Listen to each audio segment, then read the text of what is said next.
How are we doing, everyone? My name is Michael Warden, and I am the legal guy on YouTube. And if you are new to my channel, I gotta say, it's a pleasure to meet you. Now, as of the recording of this video, I just hit and reached a milestone that I would have never thought I would have ever reached. It still, to this point, from the moment I hit it, it still boggles my mind. As of the recording of this video, I hit 1,000 subscribers. I want to say thank you to everyone that has subscribed to my channel, who's been watching my stuff, watching my videos, that's been staying along through this whole journey that I've been going through. I want to say thank you so much for, sticking along with me. And this video here, I want to talk about, the journey that pretty much brought me to this point of doing YouTube. What really drove me to be doing YouTube in the first place. I want to share that with you, share my story. And also just for the fact that if you are someone that's interested in doing YouTube, I don't care what it is, covering, Legos, video games, you name it, you know it. If this here is an inspiration for you to start a YouTube channel for no matter what, then this video is the video for you, and I hope it does its job as for you to be, inspired to start a YouTube channel. Because if I can hit 1,000 subscribers and stuff, then guess what? You can too. So the very first thing that I want to start off with talking about, my journey with starting off YouTube. We're gonna go back in a time, and I know, like, when I talk about this, it's really not gonna make sense right away. It's obviously, we're talking pre-Lego Michael, and we're talking pre-YouTube Michael. We're talking, like, back in the day, okay? We're talking about, especially when you're like a young kid like me, when you're like a young boy like me, when you kind of go through something that impacts you, and impacts you in the right way, in the positive way, it does something to you, and I think it does something to you in the right way. And so I'm going to share that experience with you, and yeah. So when I was a young kid, a young boy, me and my family, we would make constant, when we lived in upstate New York, I had aunt and uncles who lived about 20 and a half an hour to 20 minutes of where I live, north of us. And every once in a while, we would go up to their house to play video games, eat pizza and stuff. And I remember my aunt and uncle would talk to my parents about going to this place called Walt Disney World down in Florida. And my dad was like, what is this Disney World? What are you talking about? And, just with enough talking and eventually my dad getting convinced, eventually he was able to get it worked and figured out for us to go to Florida and to go to Walt Disney World. Well, when we went to Walt Disney World, it's not like a huge list of things, but there's just a very few things that I could easily name right now that just really impacted me.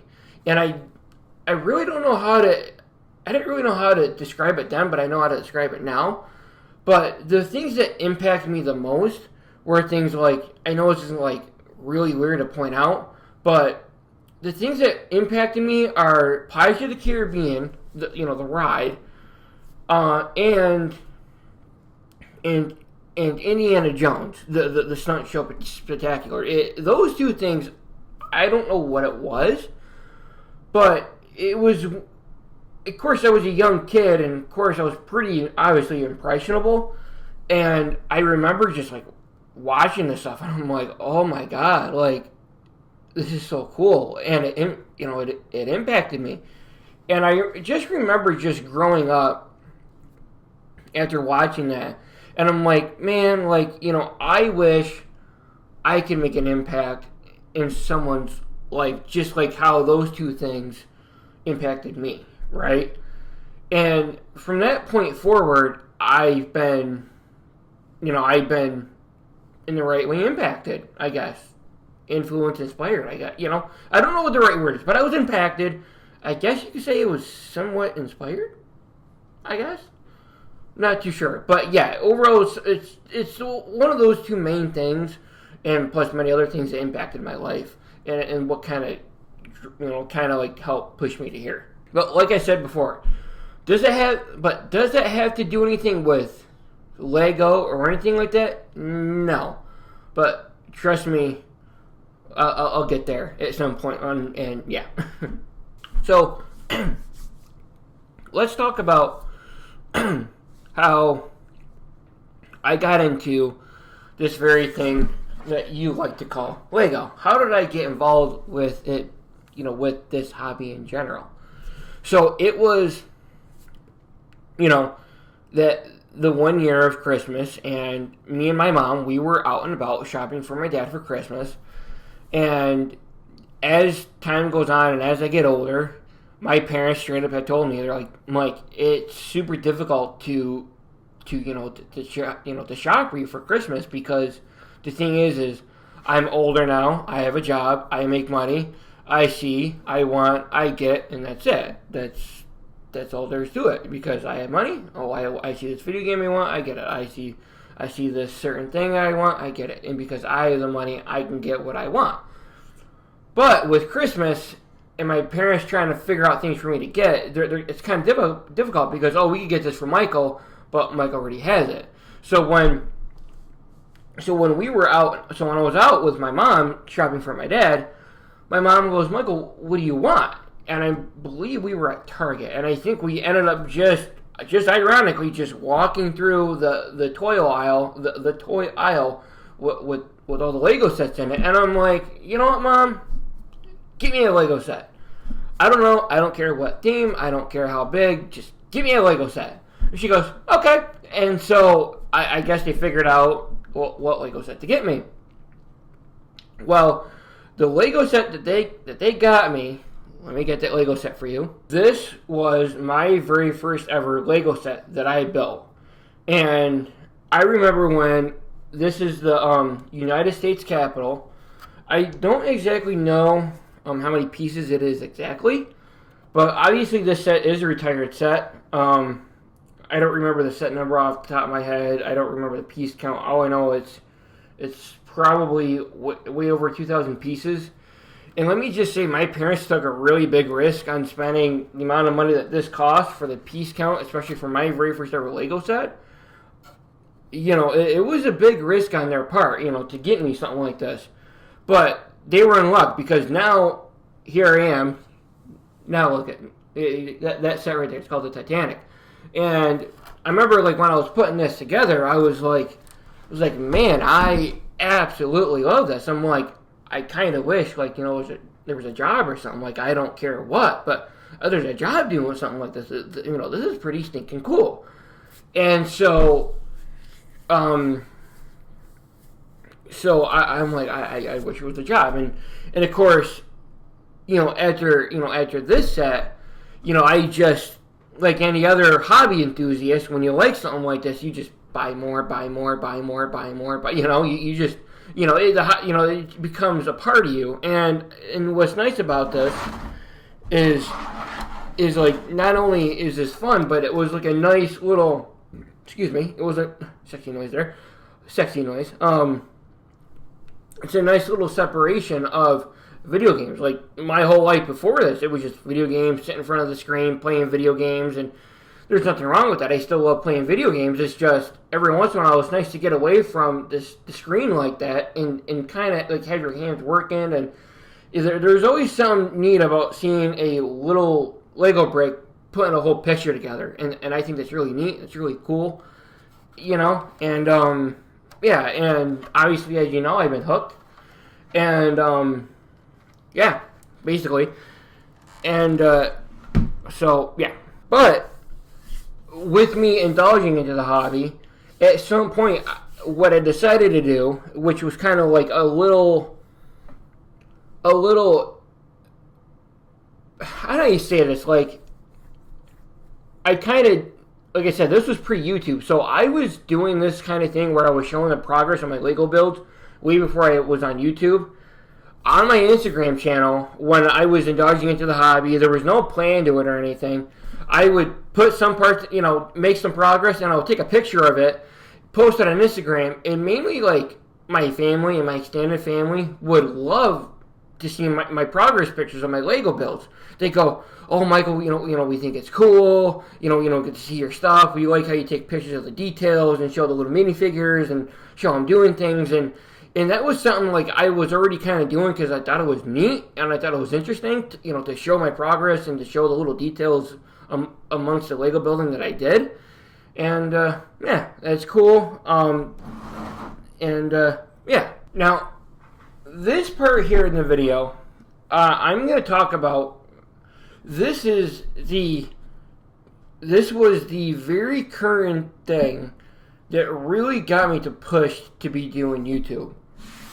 And I'm going to tell you, when I share this experience with you guys, if you guys feel like always being vulnerable, I feel like for what I'm about to share, this is me going to be vulnerable because not everyone knows this. The only people that know this are my family. To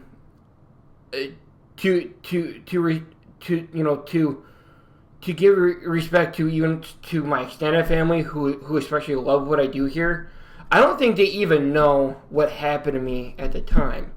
And when this happened to me, I was so upset. I was so, dumbfounded. I felt betrayed. I felt walked over. I don't know how to describe what I went through. Am I going to share it? Yes. But I just want to explain to you that if you feel like I'm being over too open about this, I'm sorry. But this was one of the major pushes that helped me push to who I am today. Because if it wasn't for this situation, I don't know if I would be at this point. And to say that I'm not proud of what I do now here would be an understatement. Is that right? Because at the end of the day, I am proud of what I'm doing here. And I do love what I'm doing here. And if it wasn't for, like I said, if it wasn't for this situation, I wouldn't be doing this. Okay? So, how do I begin? It was one day, I'm home, minding my own business. I'm playing video games on the internet. And in between times of me playing video games, I go on my phone, go on Facebook, and I see this friend request. I'm like, what the heck? And I'm like, I look, and it's this beautiful, gorgeous looking woman. And I'm like, who the heck are you? Sends me a friend request. I'm like, who the heck? So I accept a friend request, and immediately I go right into her message box, and I go, who are you? I know what you are. Send me that virus link already, right? I'm thinking that's what it is. Like, I'm gonna get the virus link, and it's gonna take me to some, website of the middle of the night, if you know what I mean. And immediately I get this response back. No. I'm real. I work under your dad. I have an interest in talking with you. And I'm like, what the heck? And I'm like, she come to tell me that she heard that I'm on the market. I'm looking for a girlfriend. And I'm like, what the heck? And I talked to your parents, and they told me what's going on with you, and I have an interest in talking with you. And I'm like, what? And she goes, yeah. And I'm like, oh, interesting. And I remember going up to my parents, and because I still live at home. Yes, I live in my parents' basement. I remember sprinting upstairs and going to my parents, and I'm like, well, who is this girl? Who is she? And she goes, oh, well, her name is so just talk to her as a friend. And I'm like, well, I get that, but she's cute. She's hot. She's beautiful. And like, I said, just talk to her. I'm like, all right, cool. So we're talking, and time goes on, we're talking. And of course, like, I'm a newbie with this kind of stuff. And you know, it's a while, and she would go through moments of not talking with me. She goes, oh, Mike, she goes, I'm sorry. She goes, I've been busy. That was her first red flag. I wish I would have known. But now I know now, if I hear the word busy, you know, I kind of know now what's going on. But I didn't know. I was naive. I was stupid. You know, I didn't know at the time. I'm like, oh, okay, you know, you're busy. It's okay if you... She's like, I've been going through some stuff, and I'm like, it's okay. I'm here to talk. I'm here that you can rip off. I'm here to talk. I'm here for you. And, you know, she wouldn't say much, you know. So it was then, after that little weird phase, I remember, like, that same year, I remember going out to Pennsylvania, because I live in upstate New York. I went to Pennsylvania, and I went to...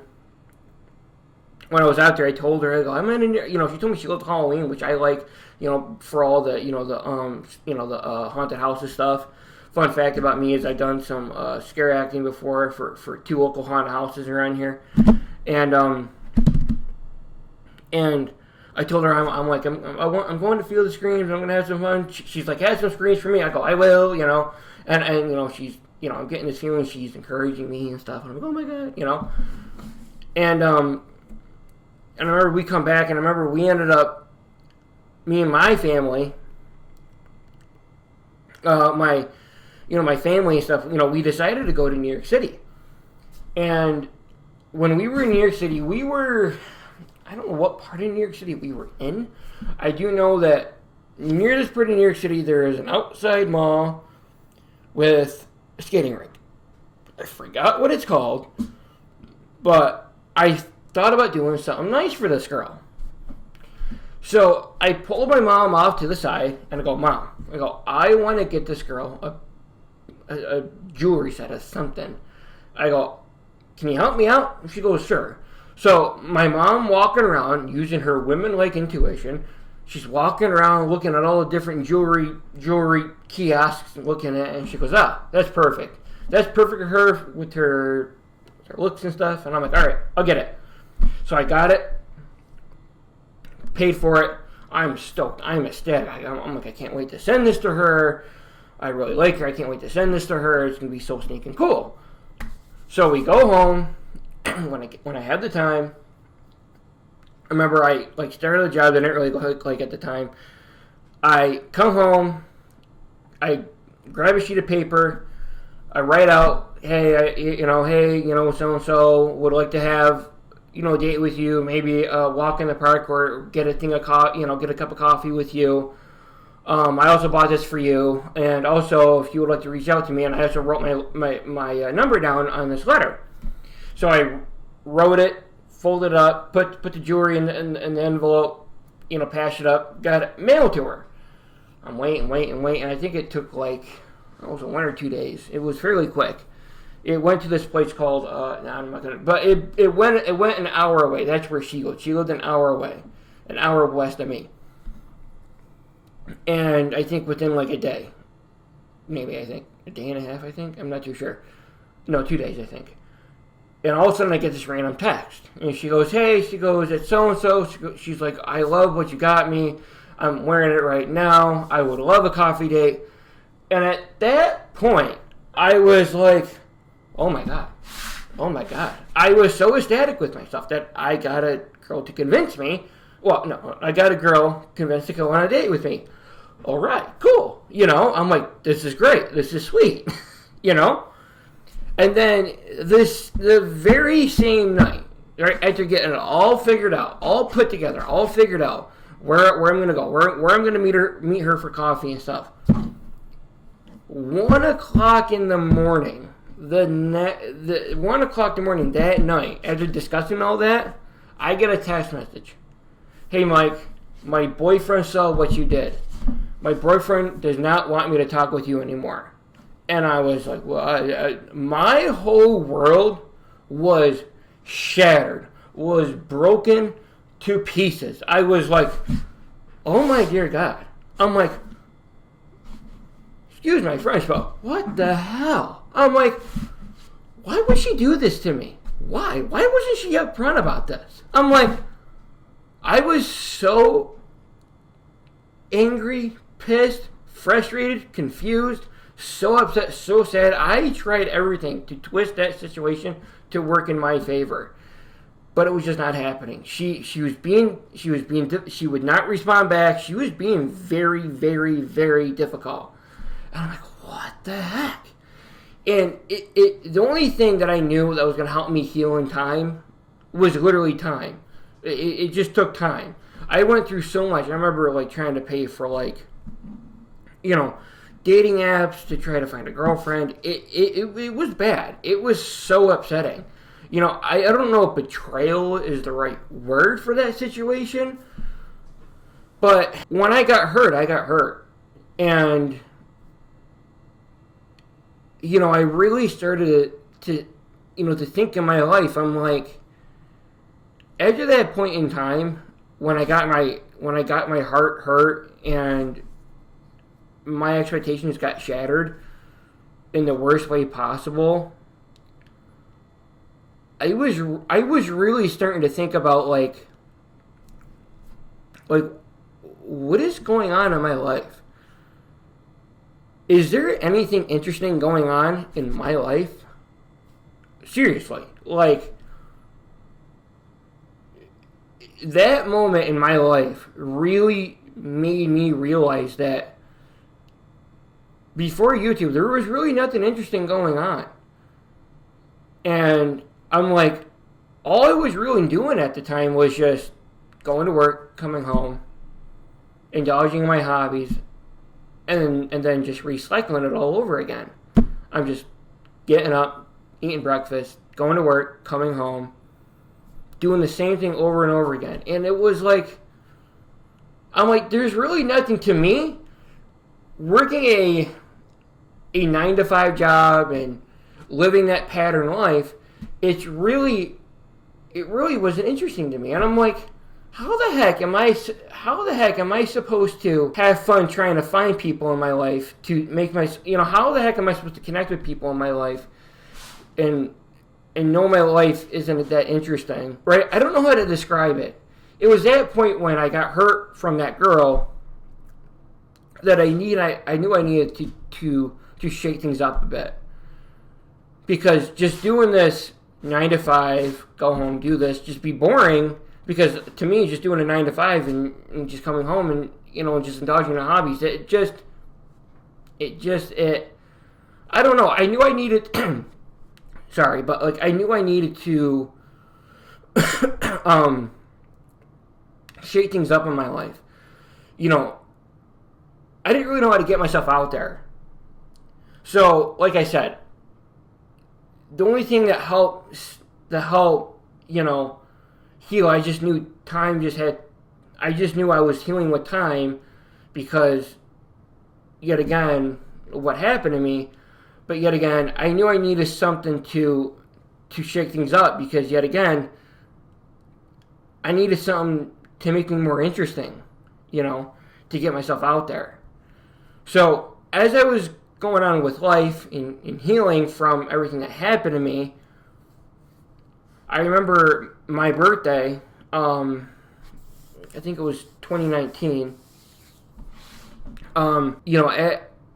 it was around the birthday that, I'm jumping ahead because there's a lot going on inside my head, but I'm jumping ahead.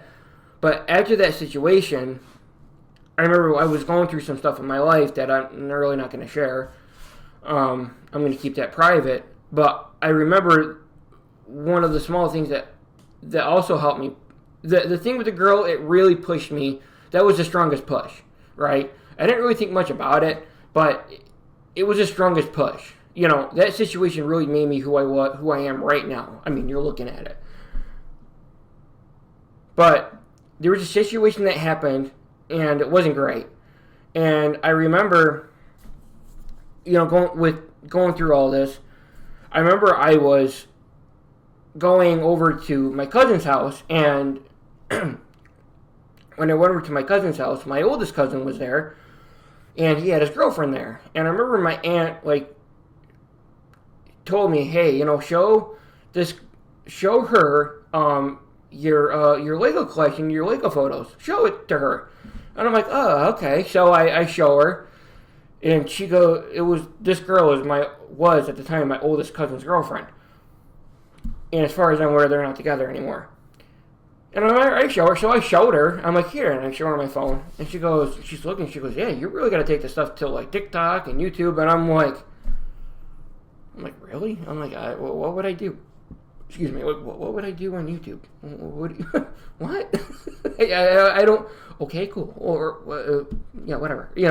I didn't really think much of it. And obviously at the time, I didn't really believe in myself doing it. I don't have the equipment, I don't have the tools, I don't have the software for it, And so eventually, I remember at that point, yet again, I'm still healing, right? And I remember it was then on my birthday, we had my grandfather who was around at the time, he came over, and I remember I got three major Lego sets. I got the Darth Vader bust, I got the green car right there, and then I got the Titanic. And if some of you decide to see some of my oldest stuff, where you guys saw me streaming was sitting in a dining room at a brown table. That was where I was doing all my Lego builds, and I was building it and stuff. And I remember I sat down and well, I need a drink. I remember sitting down and staring at these three sets, and I think I had some little gets with purchase sets to build and stuff too. And I remember sitting there, and I'm like, you know what? I'm like, I think it's time that I start. Doing YouTube, start doing this. I don't know what to do, but screw it. I'm going to start, I'm like, I'm going to do it. I don't know how to, but I'm going to do it. I'm going to start. It's like jumping into a pool into the deep end, doing a nosedive. Don't know where you're going to go. Don't know how you're going to end up, but you're just going to, you're diving in, And so that decision is something that I do not look back on. I think about that situation with that girl. It's made me who I am today. And obviously, am I still looking for a girlfriend? Of course, but because now I have something to brag about here. And if it wasn't for that situation, I don't know if I would be doing this today. And if that girl is watching, I want to tell her, thank you for doing what you did to me, because now look who I am today.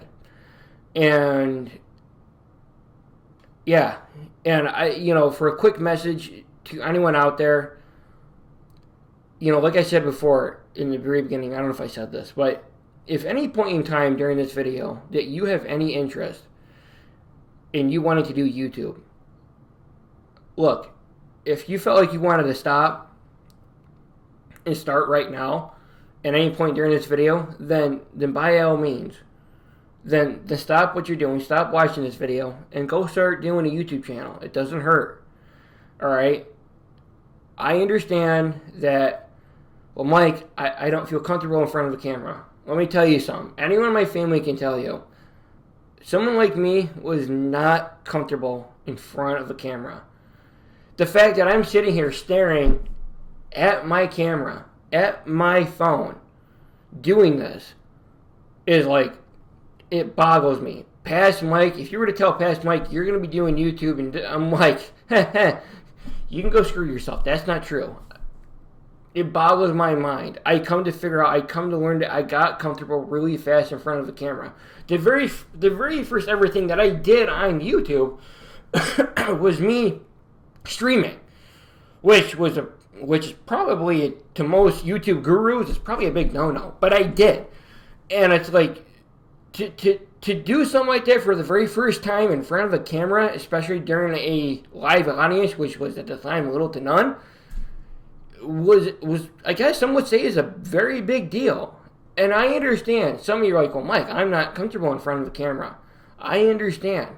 There's a lot of successful YouTube channels that are where they don't show their face. I wanted to start showing my face to prove that I am okay in front of the camera. But if you're sitting here and you're like, Mike, I hate the camera, I'm camera shy, I don't want to be in front of the camera, and you want to challenge yourself to do so, then do it.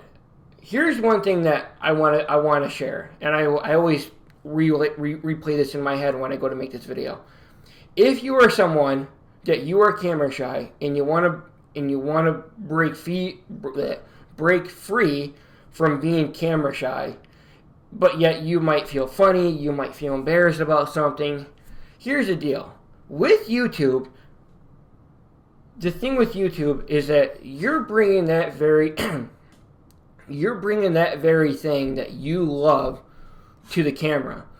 No matter what you're covering, which is cooking, traveling, food, video games, vlogging, something, or talking about drama, whatever.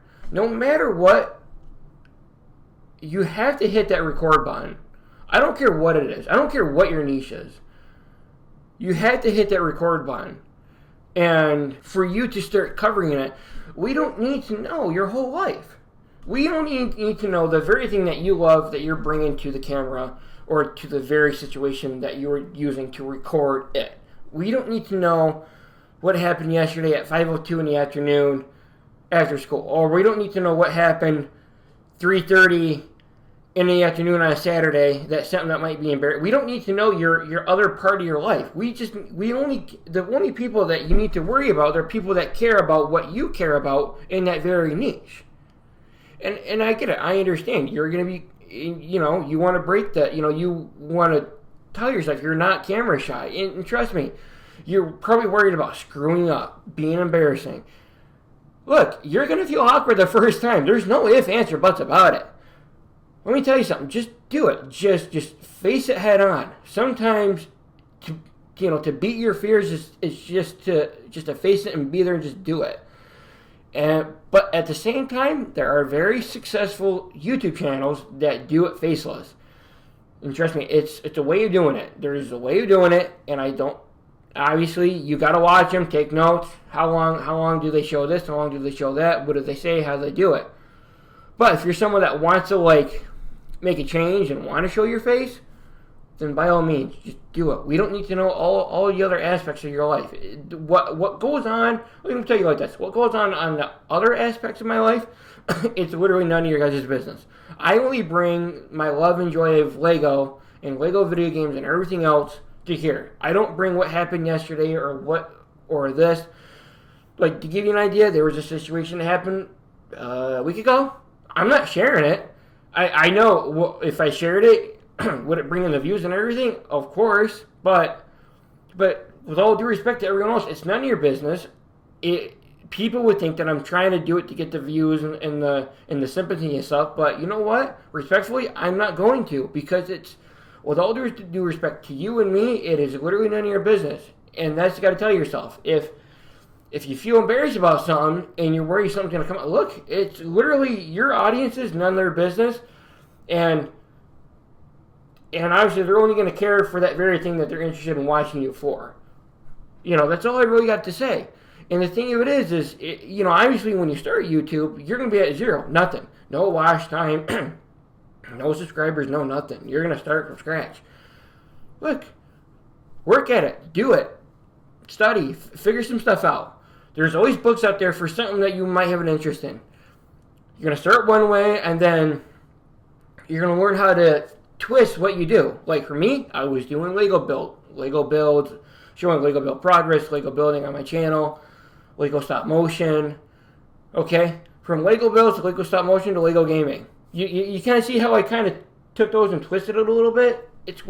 Those work in my favor just because of the niche that I cover, and learn how to grow and push and twist and turn into your niche so that you might be able to find something that will work for you.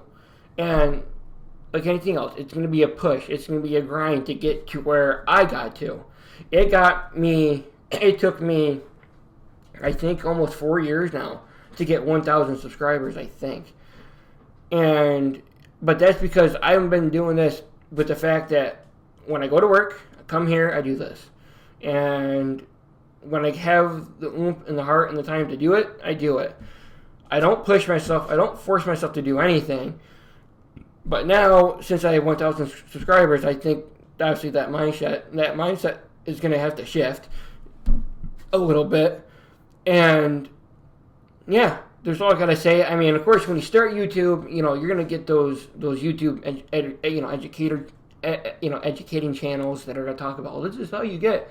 And for some people, if you're sitting here watching this and you're like, dude, like I can get 1,000 subs in less than a week. I'm like, okay, first of all, you have the privilege to do this kind of stuff. So don't be saying that. For me, like I said, I have a full-time job and I do this. And like I said, I do this when I have the very interest of doing it.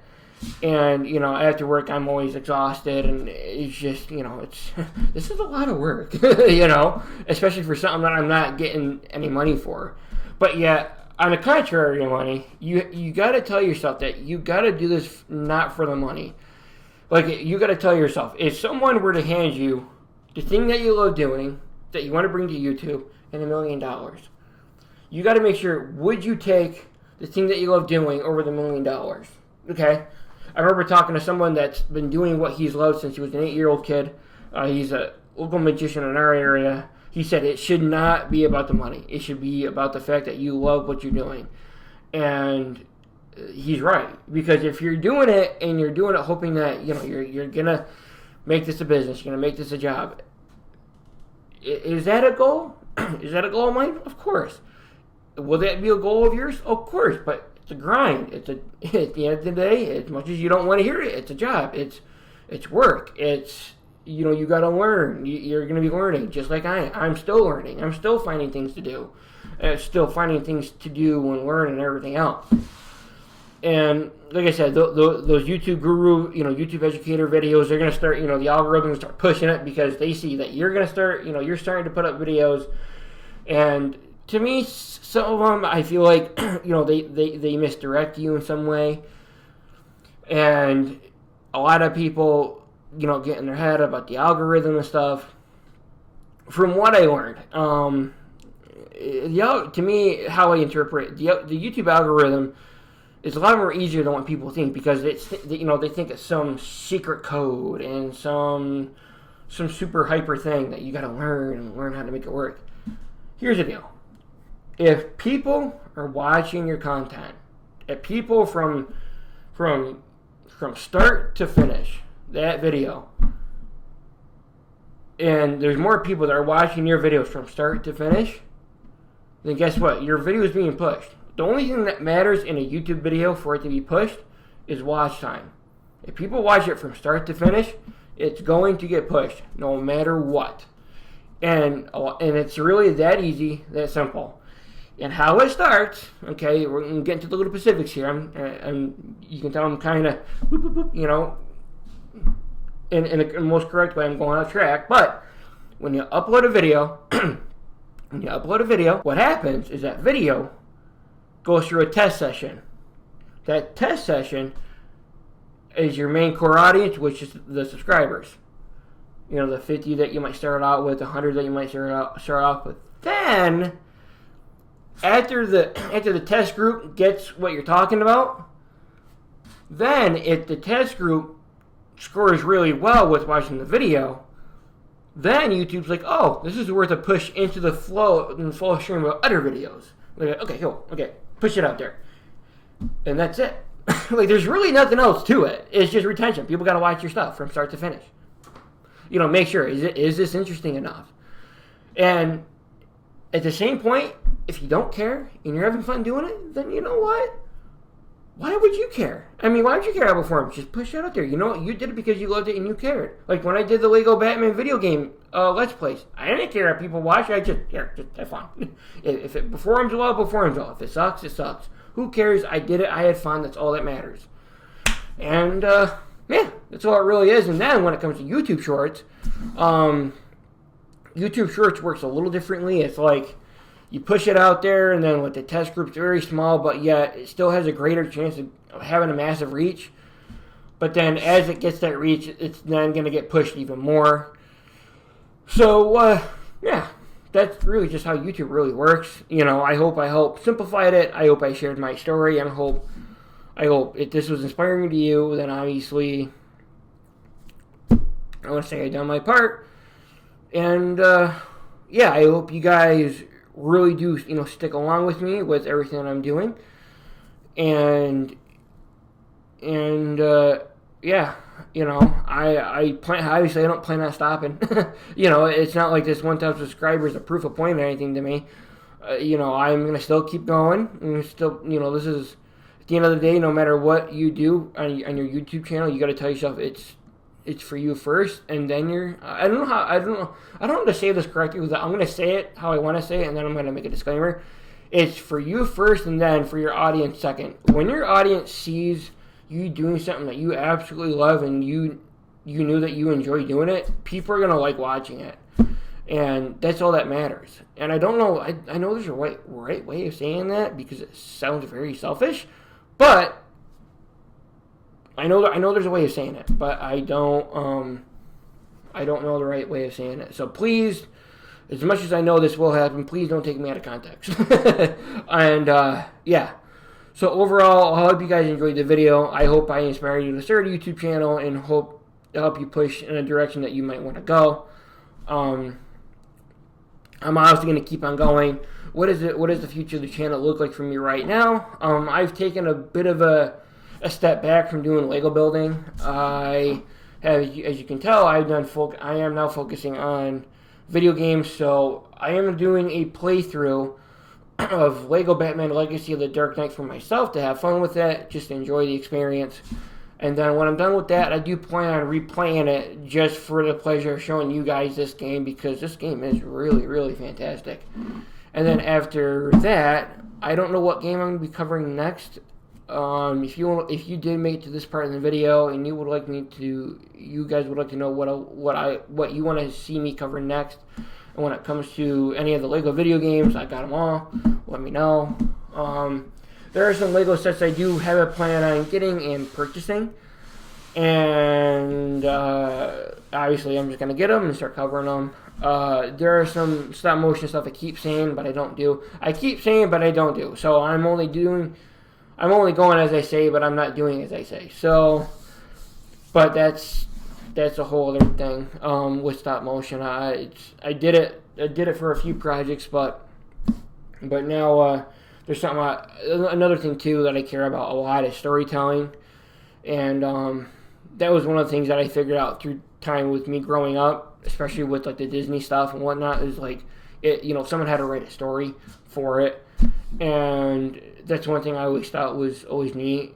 And I'm in kind of like in a light process of learning how to like tell a story and stuff like that through, especially with like stop motion and certain things and stuff like that. But overall, time will tell once I get really good at it and stuff. So overall, I hope I inspired you to start a YouTube channel if you wanted to. I hope you guys enjoyed this video here with me talking about my journey and what really drove me to be doing this. And obviously, like I say, I'll never stop. I'll never give up.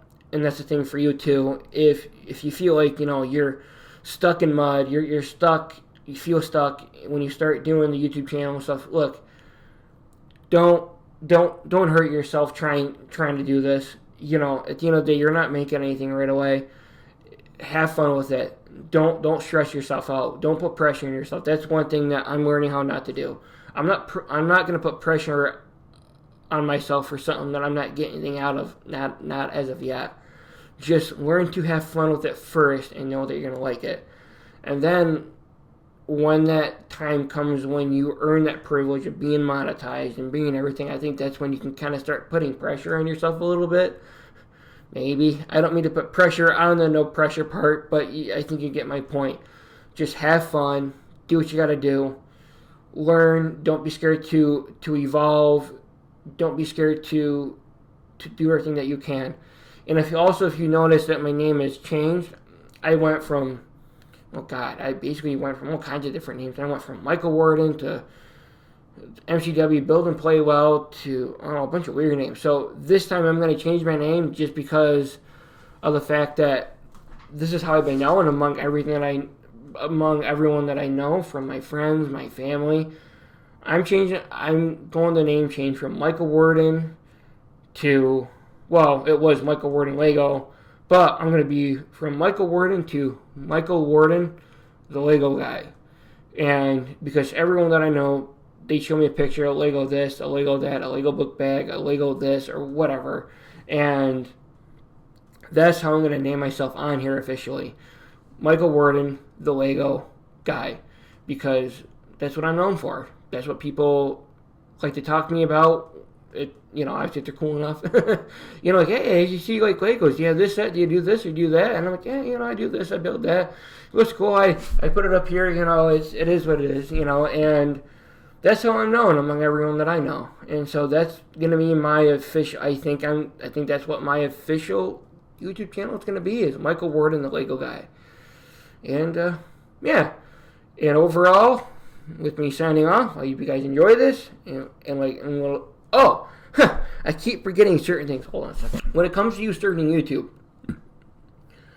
and obviously you probably already have like Instagram, TikTok, stuff like that, social media accounts, stuff like that.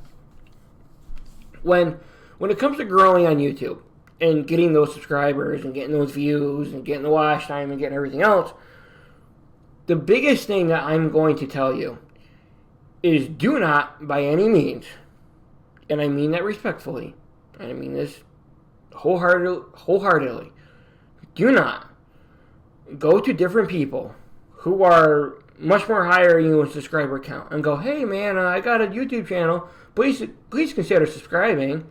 Or don't do, hey, subscribe for a subscribe or anything like that. Here's the deal. Here's what happens. Once you do that, it kind of, I don't know if it puts a bad name on you, but people kind of realize what people, especially me, will quickly realize what you're doing, and because you're just trying to get the subscribers. And what happens is you'll get that exchange of subscriber for a subscriber, but what happened is that one person who said they're going to subscribe to you, if they did, what happened is they will unsubscribe you because they got what they wanted. And it makes you look desperate. I would personally not do that. You need to literally, naturally work at it. Work hard at it. You need to naturally grow at it. And let me tell you, when you naturally achieve that one subscriber goal, like I did, it will feel great. It will feel fantastic and well-deserved. And yes, I know there's what they call the call to action, or in short, CTA. If you ever see it, you'll hear the phrase, make sure to subscribe, like, and comment. I know, I get it, but here's the deal. Since the dawn of time of the guy standing in front of the huge fat elephant to now, that's been a thing since. And it's been going on for God knows how long. It's a normal thing. Don't be scared to say it. Hey, make sure to like, comment, and subscribe. And does it help your channel? Yes. From what I learned, it does help your channel, but what really does help your channel out even more are the people watching your videos and getting your video out there, getting your channel out there. And that's what I say. As I always say, like, comment, and subscribe. It does help me out. But what helps me out even more is you watching my videos. And yeah, because the like, the comments, and the subscribers, they help. But I remember hearing they're like small indicators, the comments. It just shows that people are just paying attention. They have something to relate to. The likes, I know they're just there. Those are just small things.